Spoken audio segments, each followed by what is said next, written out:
पिता के सभी बच्चे समान रूप से प्यारे होते हैं। कोई कम कोई ज्यादा नहीं हो सकता है। घर में एक बच्चा पढ़ाई में तेज होता है, दूसरा खेल में तेज हो जाता है, तो कार्ल मार्क्स कहते हैं कि एक को हम प्यार करें और दूसरे को डांट लगाएं तो हमने क्या किया? हमने ईर्ष्या बो दिया, हमने बीज बो दिया। और बीज को काटेगा कौन? हर बच्चा भगवान का अंश है। दत्तात्रेय भी इस विषय में कहते हैं कि आत्मस्वरभूतेषु यह पश्यति स पंडितः आत्मोपयेन सर्वत्र समम पश्यति यह स यति। जो सब प्राणियों को अपने समान देखता है, सभी बच्चों को समान रूप से देखता है, वही तो असली पंडित है, वही पिता है, वही राजा है। और जो हर जगह समान भाव रखता है वही सच्चा योगी है।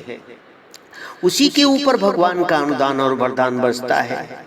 और स्वार्थ बुद्धि छोड़ करके ये मेरा बेटा है, ये मेरी बेटी है, ये तेरी बेटी है, ये सौतेला है, ये अपना है, ये पराया है। ये जो दीवारें बनाई है, ये दीवारें किसने बनाया?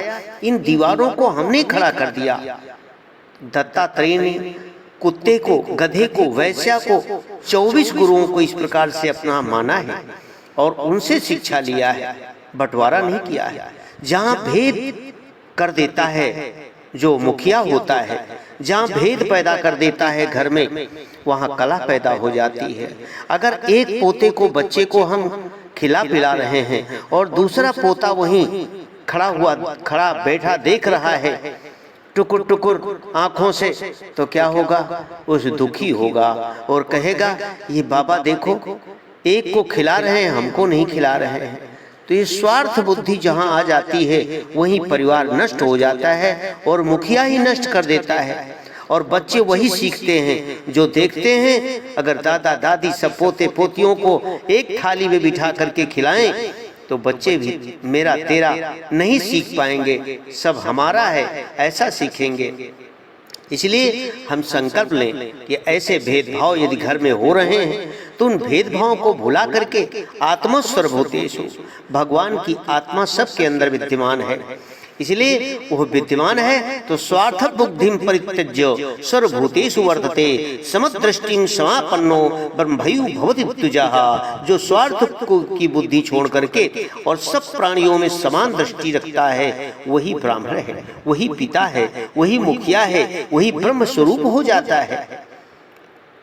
पिता जब स्वार्थ बुद्धि छोड़ देगा और बड़ा बेटा या छोटा बेटा सहारा देगा या एक बेटा नहीं देगा, तो दोनों को लेकिन एक जैसा प्यार करना चाहिए।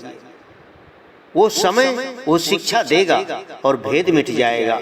वो करके तो देखे, ऐसा करना नहीं चाहता है, स्वार्थ के कारण परेशान हो जाता है। जब एक बेटे को हम प्रॉपर्टी देंगे, एक बेटे को धन दे देंगे और दूसरे बेटे देखते रह जाएंगे, तो तेरा मेरा का जो हिसाब है वो कौन करेगा? वो बेटा तो नहीं करेगा लेकिन भगवान करेगा। मेति परिकल्पयो देहम मोहवशान् नरः ममत्वं सर्वभूतेषु कृत्वा शांतिं लभेत सः। मोहवश मनुष्य ये मेरा शरीर है ये मान लेता है, लेकिन उसका बहुत भूल है, ऐसा नहीं करना चाहिए। पिता जब ये मेरा बेटा है, वो सौतेला का है, मोह छोड़ दे और सबको समान रूप से देखे तो उसके अंदर के सारे कसाय कलमश दोष दुर्गुण सभी नष्ट हो जाते हैं और वो अपनापन उसके अंदर दिखने लगता है। समत्व बुद्धि होनी चाहिए, समदृष्टि होनी चाहिए, तो घर में घर के